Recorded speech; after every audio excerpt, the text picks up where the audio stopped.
Good morning and welcome to a short webinar.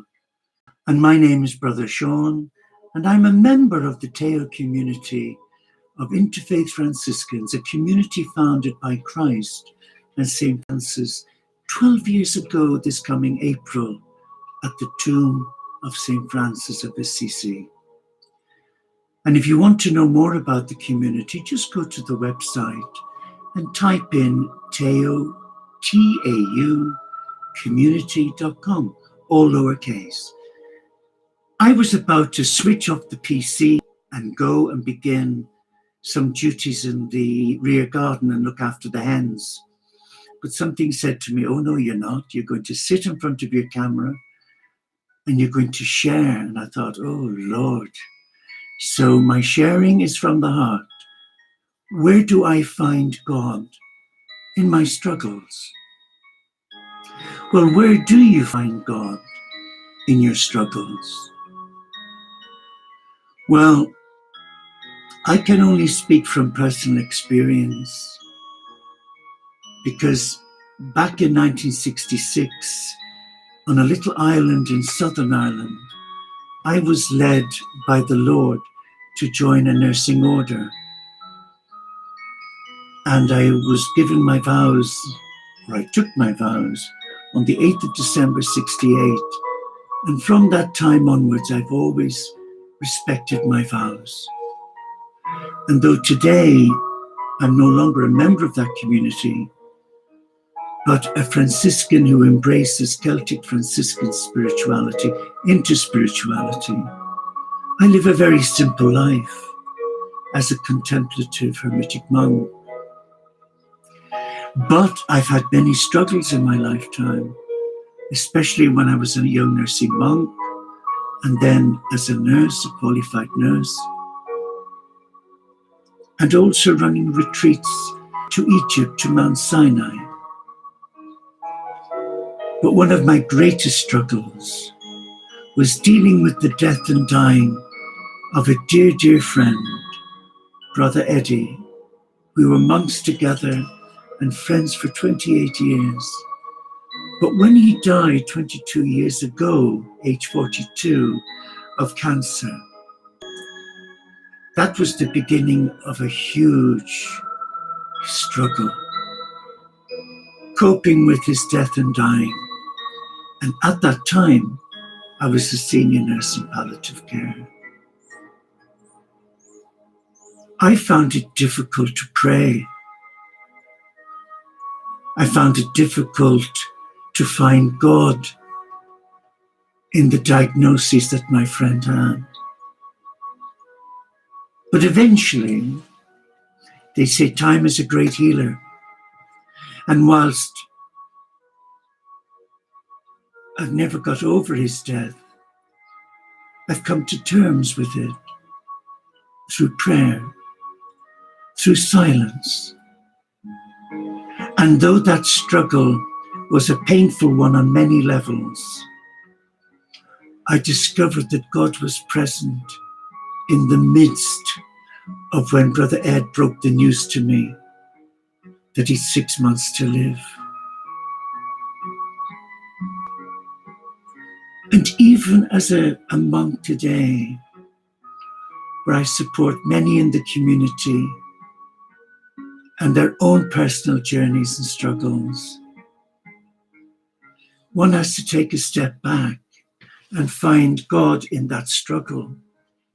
But the hardest thing of all is when you try to empower a brother or sister in the community who is going through a huge struggle, that they need to take time out and reflect and seek God's help with the support of the community. But we cannot rescue. We can only empower a brother or sister in love. But recently we had a member who had many, many struggles. And the elders of the community guided us to suggest a 6-month sabbatical.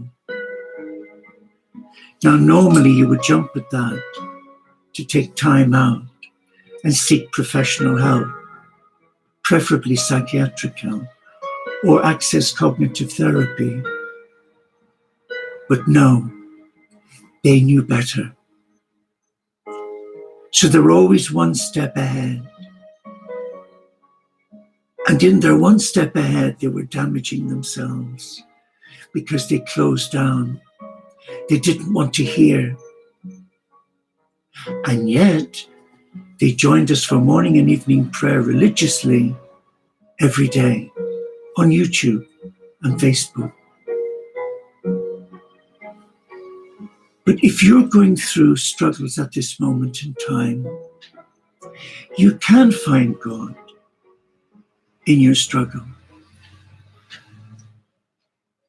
But what's challenging is that your God is right beside you. As a Catholic Christian, Jesus was with Brother Eddie and I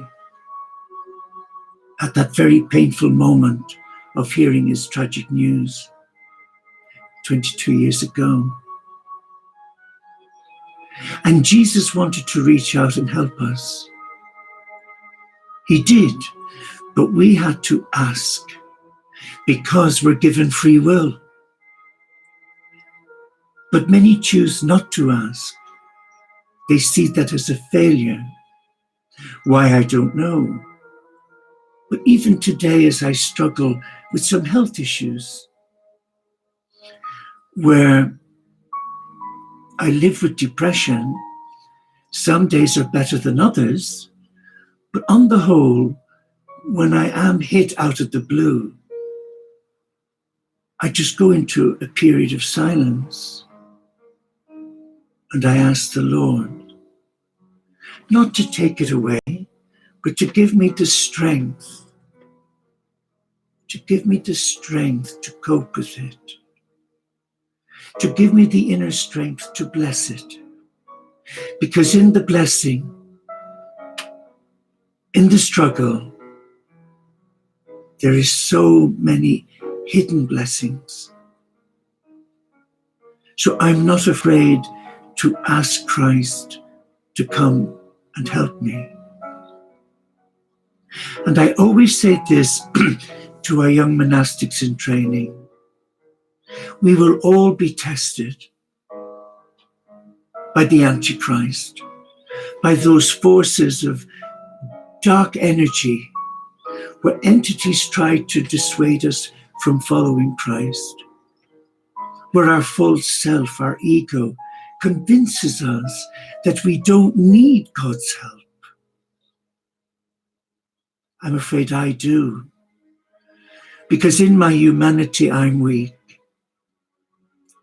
But like St. Paul, he said, the thorn in his flesh, he didn't ask God to take the thorn out or take the problem away, but give him the strength to deal with it. And that's what I do. And maybe those words might give you strength. You may be going through your own Armageddon, where you feel everything is closing in on you, where God seems something in the distant future, or very, very far away. But what my heart would guide you to do would to sit, be still, and ask your God, whoever your God is, to come to your aid. The moment you exercise the gift of free will given to you by God, messengers of God in the form of angels and archangels come to you to guide you, to strengthen you. Even the Lord Christ will administer his healing love. And that love will touch your heart. And when your heart has been touched by his love, there's that inner knowing that you are of God. and that the Christ hears you, and that your God comes to you. Maybe not in the way you would expect, because God can see the bigger picture. We can only see what we want to see, because we're human, we're finite beings, whereas God is infinite. So, in your chaos, in your struggles,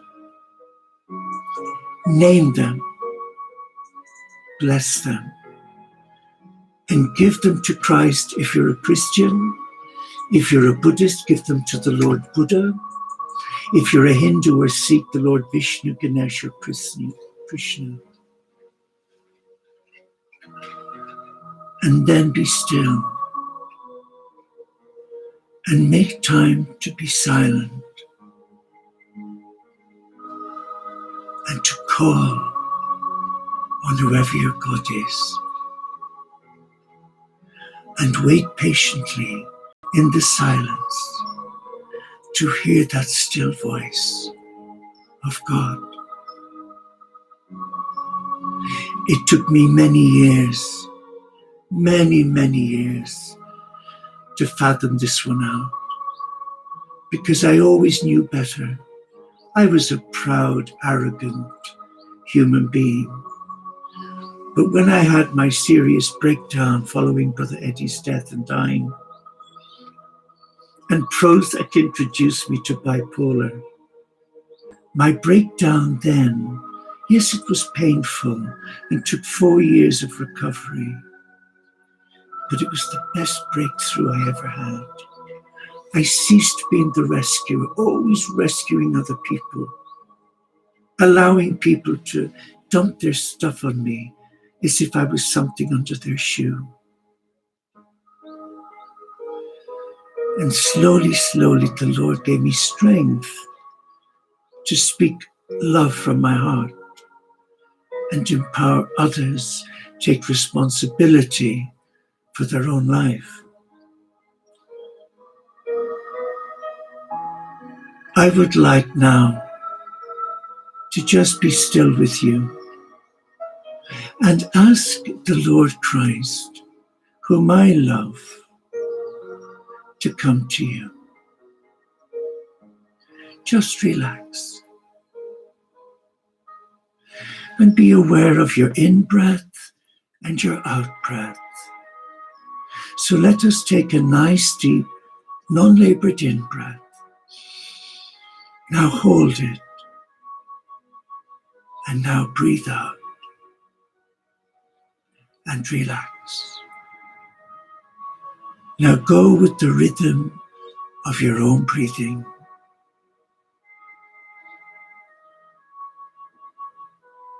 Just be still. I call on the Lord Christ, who is the physician of our soul, the Good Shepherd, to come to you. And he does come to you in love. But visualize, he sat next to you. And the moment he takes your hand, you experience a lightness, an affinity with the person sat next to you. You feel safe.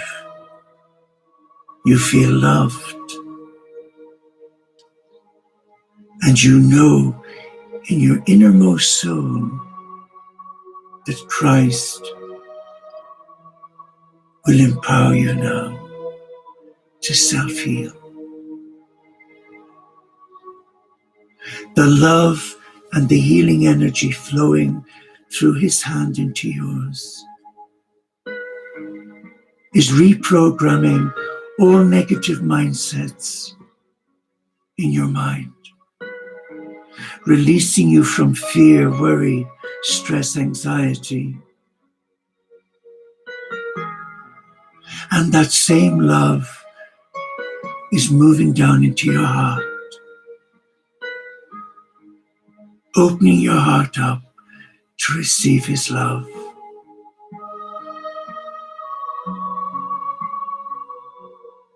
He shows you your chaos, your fears, anxieties, tensions, your struggles. And you're guided to visualize a balloon. And as you blow up the balloon, into that balloon goes your struggles, your fear, anxiety, stress, whatever holds you back. And you sense the Lord say to you, tie a good tight knot at the end, which you do. And now, on the count of 3, your heart is guided to release the balloon to the light. 1, you have taken on board the words of Christ because you feel safe and loved. And 2, his love has given you the strength and the power to let everything go into the balloon, leaving you safe, healed, in mind, body, and spirit. And 3, as you release the balloon, you now experience the freedom, the love, and the joy, because the joy of the Lord is your strength. Be still now and relax.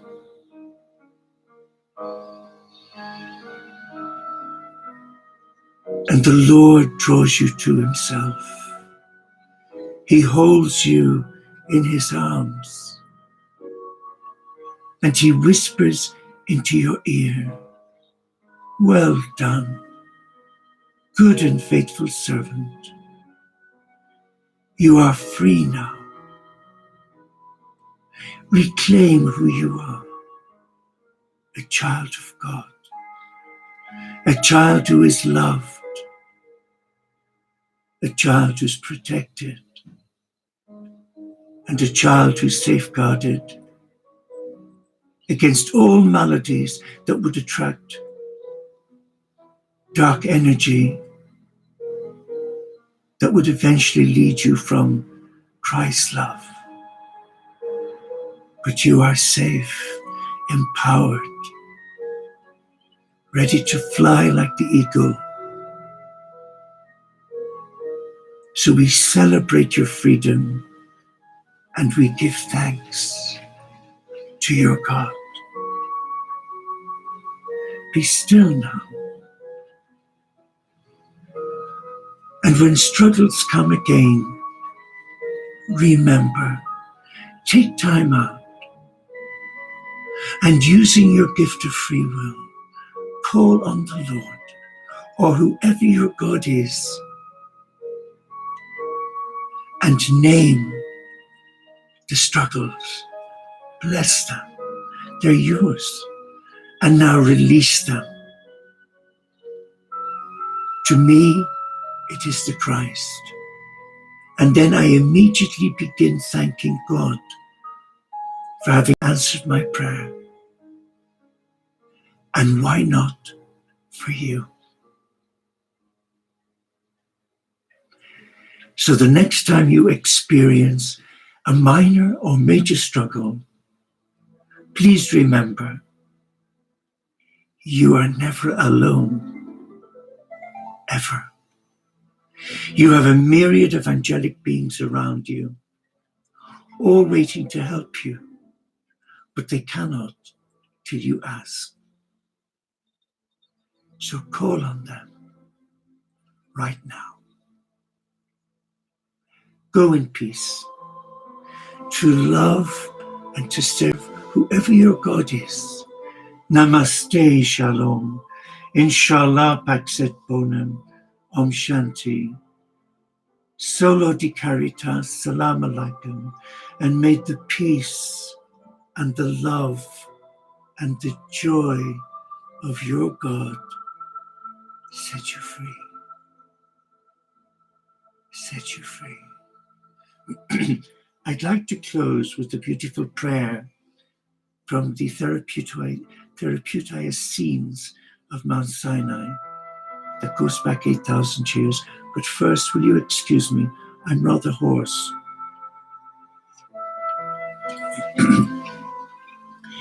Divine presence within me, living in wholeness, moving in joy and love. I surrender to your will. Bring the radiance of your light into my heart and mind, and merge with me to manifest your will upon earth. Amen.